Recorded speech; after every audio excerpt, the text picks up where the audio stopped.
Vendedor ambulante baleado en pleno Times Square. En un estudio, economía estadounidense presenta bajas tras los cambios del presidente Trump. Cónclave elegirá el nuevo Papa y arrancará el próximo miércoles 7 de mayo. Conversamos con la primera directora dominicana de un teatro en la ciudad de Nueva York.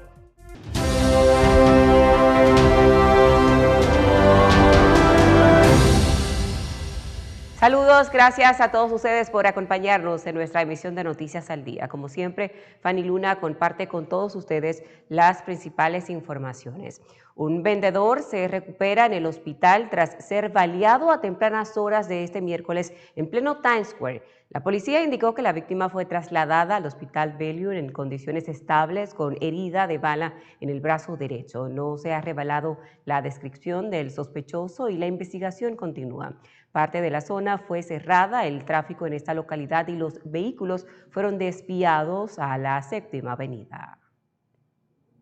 La acusación federal por corrupción contra el alcalde Eric Adams ha sido anulada, pero la Junta de Financiamiento de Campañas de la ciudad de Nueva York no la olvida.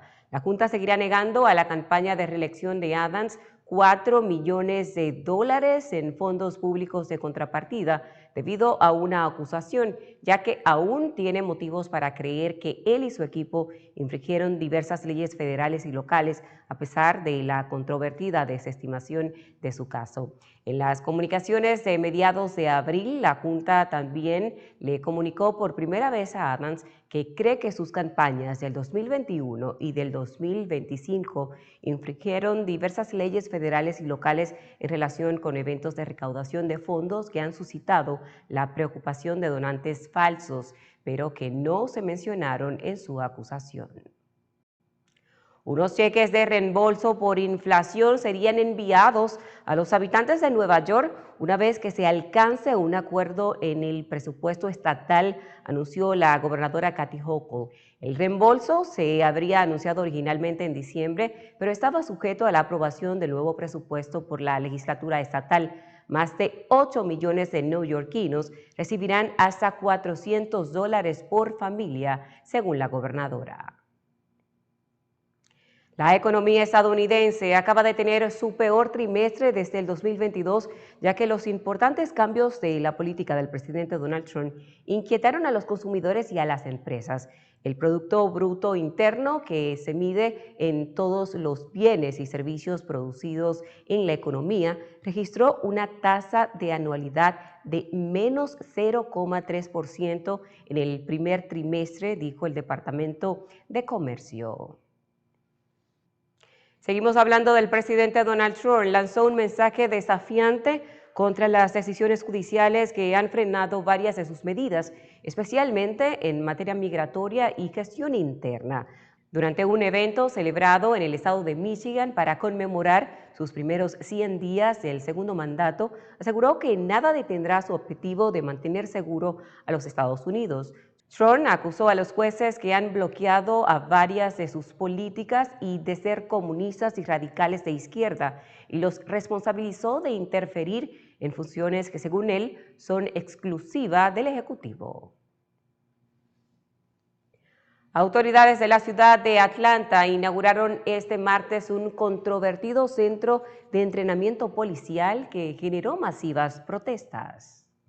Autoridades de la ciudad de Atlanta inauguraron un centro de entrenamiento policial en medio de una controversia que generó manifestaciones masivas y resultó en la muerte en 2023 de un ambientalista a manos de la policía que buscaba disuadir a los protestantes. Luego de más de 4 años de construcción y polémica, el Centro de Capacitación en Seguridad Pública de Atlanta abrió oficialmente sus puertas, bautizado por los críticos como Cop City. La ceremonia de inauguración fue encabezada por el gobernador de Georgia, el republicano Brian Kemp, junto al alcalde de Atlanta, el demócrata Andre Dickens. El enorme centro, que contó con una inversión de $115 millones, muestra una réplica de una ciudad y una torre de rescate de 6 pisos que, según las autoridades, les permitirá entrenarse para dar respuesta a situaciones de crisis y emergencias. La construcción del complejo en un terreno de 70 hectáreas de bosque en el suroeste de Atlanta generó una serie de manifestaciones de gran convocatoria que señalaban preocupaciones como la militarización policial descontrolada y la tala de bosques en tiempos de crisis climática. Las protestas se intensificaron luego de que el venezolano Manuel Esteban Páez Terán fue asesinado a tiros por la policía en medio de una redada en el campamento ocupado como forma de protesta para detener la construcción en enero de 2023. De acuerdo a la autopsia oficial, 6 balas alcanzaron a Páez Terán. Las autoridades señalan que el manifestante disparó primero contra un policial estatal y este respondió. En un informe de octubre de 2023, los investigadores aseguraron que los agentes no actuaron con ninguna intención criminal, dadas las circunstancias, y afirmaron que no era factible que los agentes emitieran una señal de alerta antes de disparar, ya que el sospechoso representaba un peligro. Sin embargo, las conclusiones del informe contradicen los resultados de una autopsia independiente realizada a petición de la familia, que reveló que ambas manos del joven tenían heridas de salida de balas en las palmas, lo que los lleva a suponer que el joven venezolano estaría sentado con las piernas cruzadas cuando lo mataron. El gobierno de México ha recibido a 5.446 extranjeros deportados desde los Estados Unidos en los 100 días del segundo mandato del presidente Donald Trump, pero la mandataria mexicana Claudia Sheinbaum afirma que esto ha sido por razones humanitarias, no por un acuerdo. Total, desde que entró el gobierno del presidente Trump, 38.757 personas, de las cuales 33.311 son mexicanas y 5.446 son extranjeros. Nosotros no podemos decir no te recibimos. Y ahí se les atiende desde antes de que llegara el presidente Trump. Se les atiende y se les pregunta si de manera voluntaria quieren regresar a su país y se hacen la relación a través de migración para que regresen. Entonces, de otros países. Hay un término que se llama país seguro o tercer país, que no, eso tiene que firmarse por los dos países y nosotros nunca firmamos nada. La gobernante mexicana afirmó que recibir a los extranjeros deportados por los Estados Unidos responde a una política humanitaria. El valor de la economía de los migrantes mexicanos en los Estados Unidos asciende a 781.000 millones anuales, un monto que asciende a 2.6 billones al considerar a todas las personas de ascendencia mexicana, por lo que sería la 10ª economía del mundo, revela un estudio del Centro de Investigación Latino. La presidenta de México pidió presentar este estudio en una conferencia diaria como parte de su estrategia para convencer al presidente de los Estados Unidos, Donald Trump, de suavizar sus promesas de deportaciones masivas, pues cerca de la mitad de los 11 millones de indocumentados en Estados Unidos son mexicanos.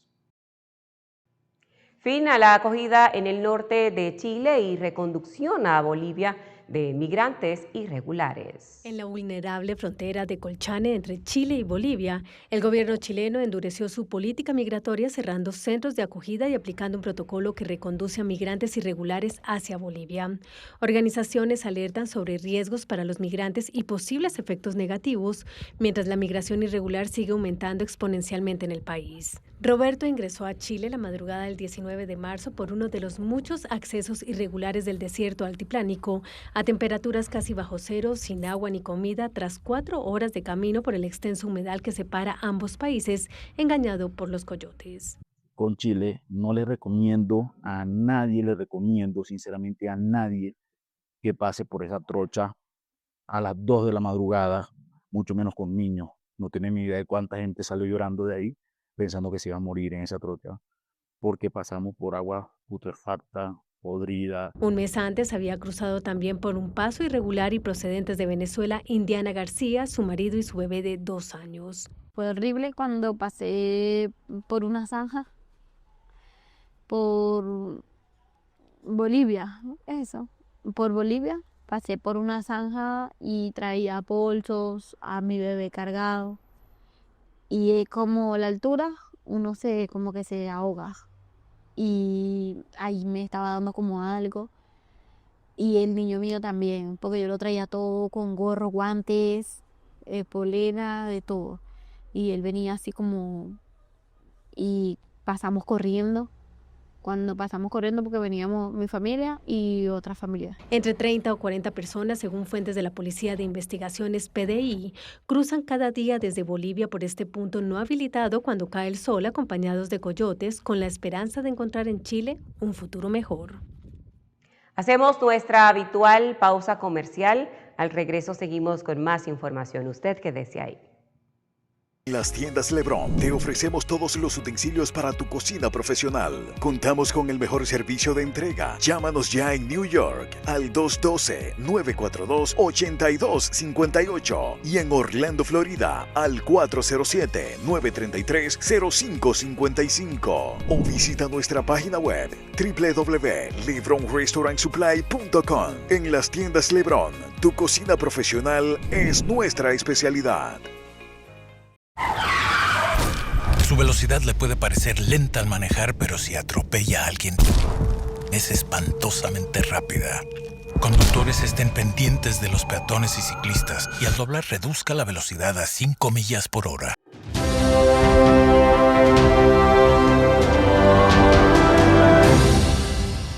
Les agradecemos a todos ustedes la sintonía. El control de las bandas armadas en Haití, la inseguridad y la violencia que vive ese país está impactando también su economía en el mercado fronterizo dominico-haitiano. El hasta hace poco dinámico mercado binacional Elías Piña al occidente de República Dominicana presenta una cara completamente distinta, con muy poca actividad causada por el temor a la violencia en Haití por el avance de las bandas criminales en poblados cercanos a este punto fronterizo.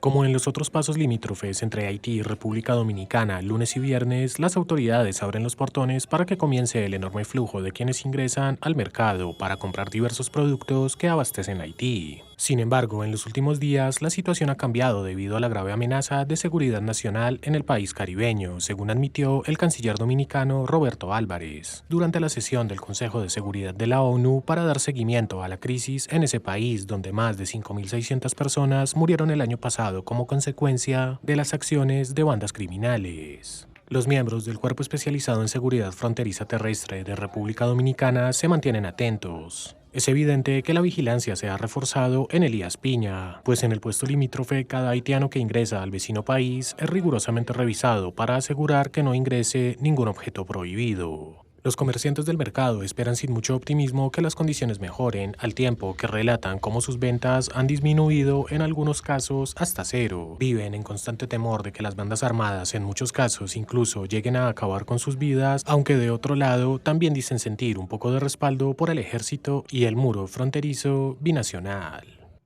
Familias protestaron ante embajadas por la liberación de los presos políticos venezolanos. Familiares de presos políticos en Venezuela anunciaron que se manifestarán la próxima semana frente a 5 embajadas de Caracas como parte de una campaña internacional por la liberación de sus allegados. La mayoría de los detenidos fueron arrestados tras la crisis electoral de julio de 2024, cuando Nicolás Maduro fue proclamado vencedor en medio de denuncias de fraude. Zairán Rivas, pareja del exconcejal Jesús Armas, detalló que las concentraciones se realizarán entre el 5 y el 9 de mayo frente a las sedes diplomáticas de Colombia, México, Brasil, Japón y la Unión Europea. Hoy desde la sede del Ministerio Público queremos hacer una convocatoria y la convocatoria formal a la segunda fase de la Ruta por la Justicia y la Libertad. Ruta a la cual convocamos para la próxima semana del 5 de mayo al 9 de mayo, en la cual durante 5 días consecutivos iremos a distintas embajadas que están en Venezuela. Durante una protesta ante el Ministerio Público, Rivas hizo un llamado a la comunidad internacional para que interceda ante el Estado venezolano. Queremos hacer un llamado al ejercicio de la diplomacia y de la solidaridad internacional, y a que cada una de estas embajadas y cuerpos diplomáticos de estos países puedan interceder ante el Estado en Venezuela para que se liberen a los presos políticos, para que se proteja su integridad y cese la persecución. La actividad ha sido denominada Ruta Internacional y busca sumar organizaciones gremiales de derechos humanos, sindicales y a la diáspora venezolana en el reclamo por la libertad de los presos políticos y el respeto de sus derechos fundamentales. Las familias de los presos han realizado diversas acciones de protesta en los últimos meses, como vigilias frente a las cárceles y viacrucis en plazas públicas, en un esfuerzo por visibilizar la situación de sus seres queridos ante la opinión pública y la comunidad internacional. El presidente ecuatoriano Daniel Noboa se reunió con el presidente de Emiratos Árabes Unidos. El presidente de Ecuador, Daniel Noboa, visitó Emiratos Árabes Unidos en su gira internacional por 7 países en 15 días, donde se reunió con Mohammed bin Zayed Al Nahyan y abordó cooperación en comercio, vivienda y energía. La inauguración de la embajada ecuatoriana y la búsqueda de acuerdos comerciales destacan como objetivos clave. Gabriela Sommerfeld, ministra de Relaciones Exteriores y Movilidad Humana de Ecuador. Hablaron de la coyuntura de los países, las realidades de los países, los puntos en que ambos comulgan, las culturas, lo amigables que representan los países latinoamericanos, de Ecuador, para quienes están aquí en Emiratos Árabes, y también las oportunidades donde se van a fortalecer las relaciones bilaterales. Se establecieron los puntos de apoyo de cada país para que sea una relación más fluida y más provechosa para ambas naciones en el corto plazo. La gira de Noboa, que comenzó el pasado jueves, incluye el Vaticano, donde asistió al funeral del Papa Francisco, España, Emiratos Árabes Unidos, Arabia Saudita, Israel, el Reino Unido y Francia. Campesinos guatemaltecos bloquean carreteras en repudio por la detención de líderes indígenas. Campesinos de Guatemala bloquearon al menos 11 carreteras como parte de una serie de protestas que exigen la liberación de 2 líderes indígenas detenidos.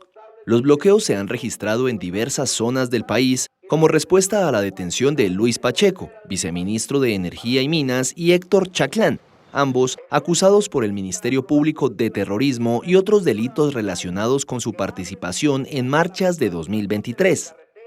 Las manifestaciones fueron convocadas por el Comité de Desarrollo Campesino Codeca, una organización que agrupa a más de 200.000 personas. La detención de Pacheco y Chaclán, ambos miembros de la organización 48 Cantones de Totonicapán, se produce en medio de un contexto de creciente tensión política, especialmente tras la defensa de los resultados de las elecciones de 2023 por parte de estos líderes. Ambos se encuentran en prisión preventiva y fueron arrestados bajo cargos que incluyen terrorismo y obstaculización de la acción penal. Estos hechos se suman a una serie de detenciones de figuras políticas y sociales críticas al gobierno, lo que ha llevado a muchos analistas a calificar estos detenidos como presos políticos. Además de la liberación de los líderes, los manifestantes rechazan a la fiscal general Consuelo Porras y su equipo, quienes enfrentan sanciones internacionales por corrupción por parte de Estados Unidos y la Unión Europea. El reloj de la ciudad hondureña de Comayagua es el más antiguo de América. Vamos a conocer el porqué. En el centro histórico de la ciudad hondureña Comayagua se alza el reloj que ha sido considerado por años como el más antiguo de América en funcionamiento. Ubicado en la torre de la Catedral de la Inmaculada Concepción, este mecanismo atrae a turistas y curiosos por su historia y peculiar diseño, con números romanos poco comunes y manecillas verdes.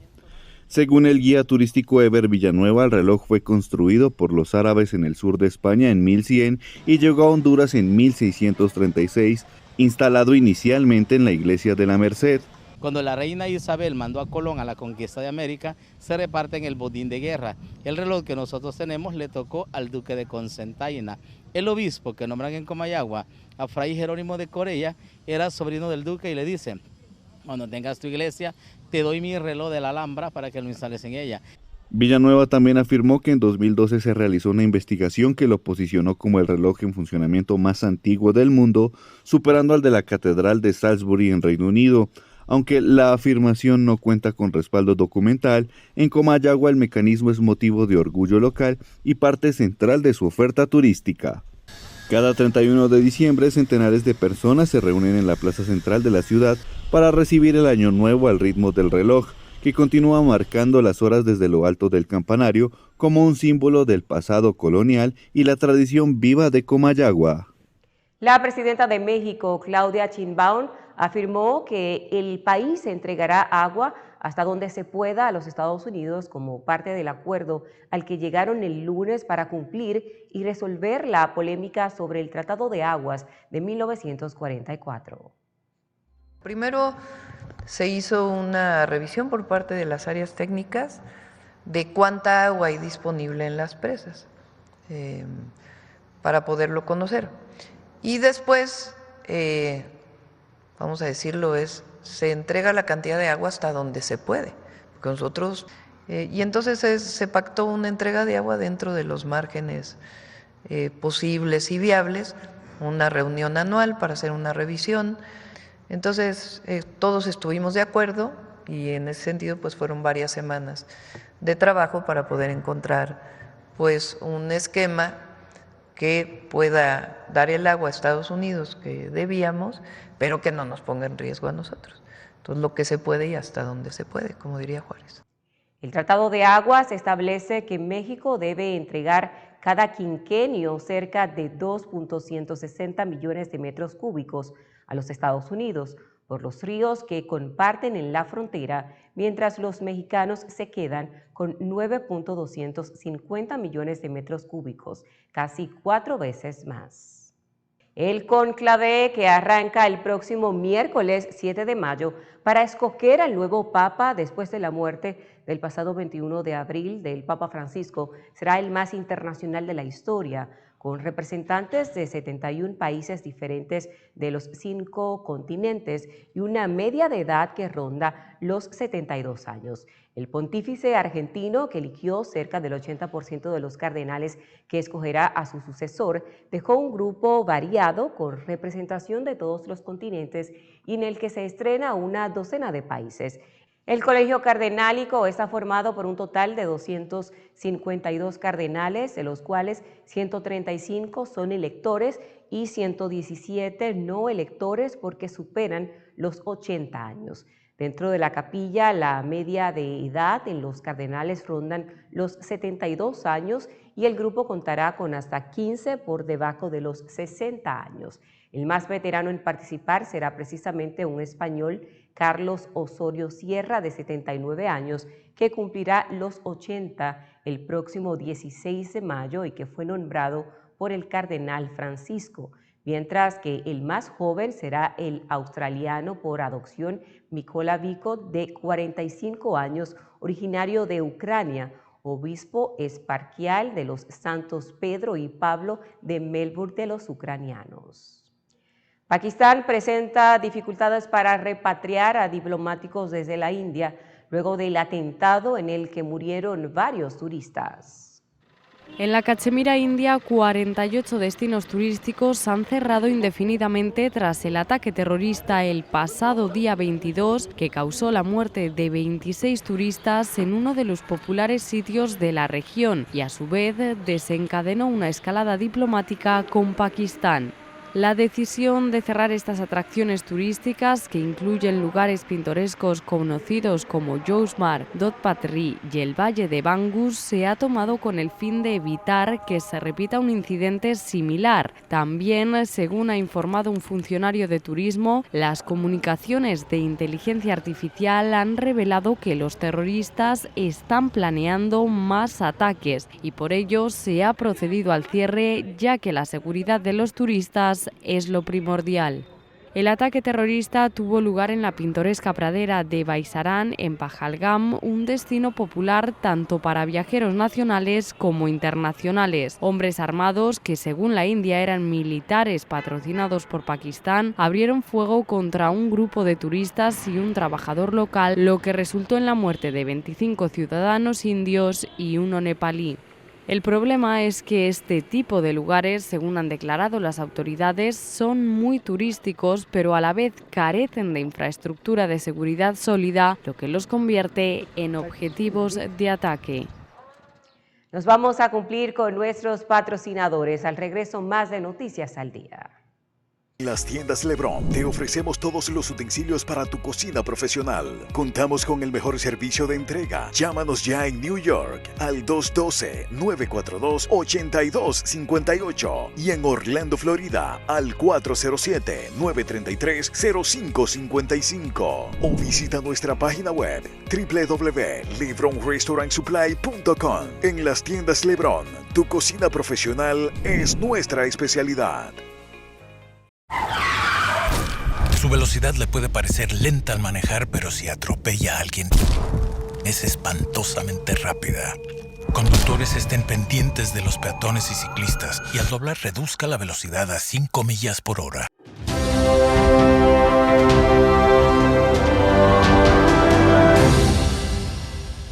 Seguimos con ustedes con más informaciones a través de nuestra emisión de noticias. Despegan con éxito los primeros satélites de Internet de Amazon, parte de su proyecto que ofrecerá Internet de alta velocidad desde el espacio. Despegaron este lunes con éxito desde la estación de Cabo Cañaveral en Florida.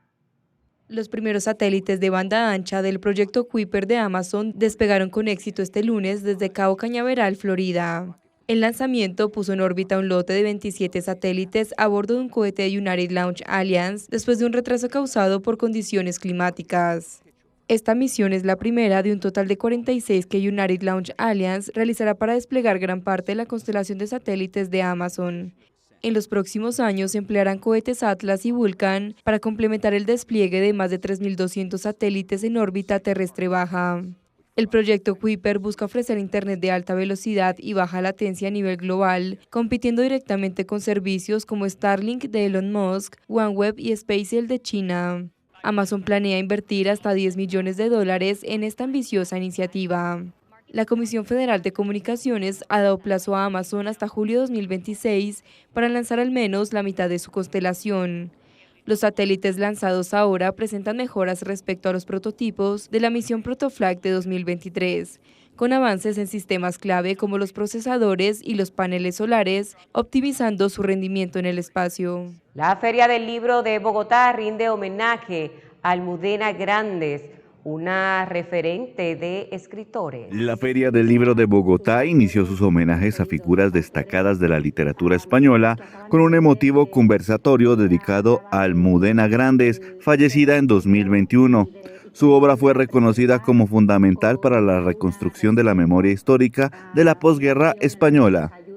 En el conversatorio participaron su viudo Luis García Montero y las escritoras Laura Restrepo y Aroa Moreno, resaltando temas recurrentes en su narrativa como la memoria, la amistad y una alegría profundamente humana. Así lo afirmó García Montero, también director del Instituto Cervantes. La felicidad es una palabra grandilocuente.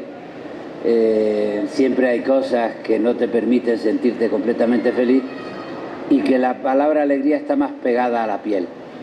Tiene más que ver con la vida y por tanto tiene más que ver con la literatura y cuando la literatura escribe sobre historia, porque lo que hace la literatura es meterse por dentro de la vida. En el conversatorio también participó Aroa Moreno, la redactora de su biografía.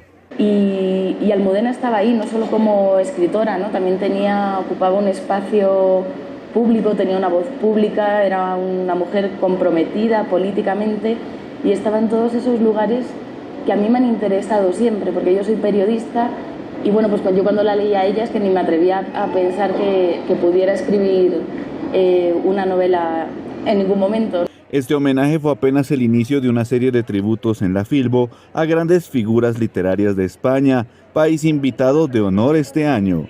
En los próximos días se recordará también a escritores como Jorge Semprún y autores que cumplen 100 años de nacimiento en 2025. La comunidad latina de los Estados Unidos sigue dejando grandes frutos. Conversamos con Mino Lora, la primera directora dominicana de un teatro en la ciudad de Nueva York, que nos cuenta cómo a través del arte y la cultura se impactan las comunidades. Cuéntenos de prácticamente la sorpresa que le tenemos para toda la comunidad aquí en la zona de Washington Heights. Sí, de Washington Heights y de todo Nueva York. Tenemos muchos años trabajando, yo manejo y soy la fundadora del Teatro del Pueblo, The People's Theater, y tenemos 16 años haciendo teatro con la comunidad, para la comunidad, con jóvenes, ancianos, actores profesionales, miembros de la comunidad, haciendo teatro para contar nuestras historias, contar nuestra verdad, crear comunidad, aprender el inglés, todas las cosas que se hacen con el teatro. Y algo que estamos muy emocionados es que tenemos muchos años ahora, tenemos ya casi 5 años trabajando en crear, construir y abrir el primer teatro de aquí, de Washington Heights de Inwood. Va a estar aquí mismo en la esquina del Dominican American Chamber. Abrimos el año que viene. Va a ser el teatro latino más grande de todo el estado de Nueva York y el primero manejado por una dominicana. Así que extra orgullosa por eso, y va a ser de verdad un centro cultural para todos, ¿verdad? Multigeneracional, va a ser para personas de todas las edades. Todos nuestros programas educativos van a tener lugar ahí, pero también obras teatrales, van a poder ver conciertos, así que va a ser un centro comunitario, cívico y cultural donde vamos a poder crear como el seguro médico y pago, porque para nosotros es muy importante el entender que la carrera como artista es tan importante que cualquier otra, porque necesitamos el arte, es parte integral de ser una sociedad, ¿verdad? De ser una sociedad saludable que se une. Así que sí, no voy a decir que los actores no luchamos mucho y los artistas, pero aquí estamos tratando de crear algo con mucha equidad en el centro, donde valoramos a nuestros artistas, hacemos funciones que duran más. Acabamos de terminar una que se llama Domino Effect, el efecto dominó, que duró un mes y tenemos casi 2 años trabajando con ella, así que hemos podido emplear a muchos artistas, a muchos inmigrantes en nuestras obras. Y esa alegría yo quiero que usted la vuelva a transmitir, dándonos la información de a partir de cuándo ya vamos a tener oficialmente la primera dominicana en la dirección completa de un teatro aquí en Inwood. ¿Y cuándo estará ya abierto para la gente? So, The People's Theater, Centro Cultural Inmigrante, va a abrir el verano que viene, así que ya cortamos ¿cómo se llama? El ribbon cutting, va a venir por ahí esa cintilla así en septiembre del año que viene. La construcción está ahora mismo pasando, y The People's Theater, la gente puede chequear la página web, en el Instagram, para toda la información de las presentaciones que tenemos desde entonces, porque incluso antes de que abramos tenemos funciones por toda el área, así que pueden venir, pueden apoyar, pueden ser parte, porque este centro es suyo, es tuyo y es de todos nosotros. Gracias a todos ustedes por estar ahí con nosotros, acompañarnos en esta emisión de Noticias al Día. Hemos llegado al final. Fanny Luna se despide. A todos ustedes pendientes a nuestra programación.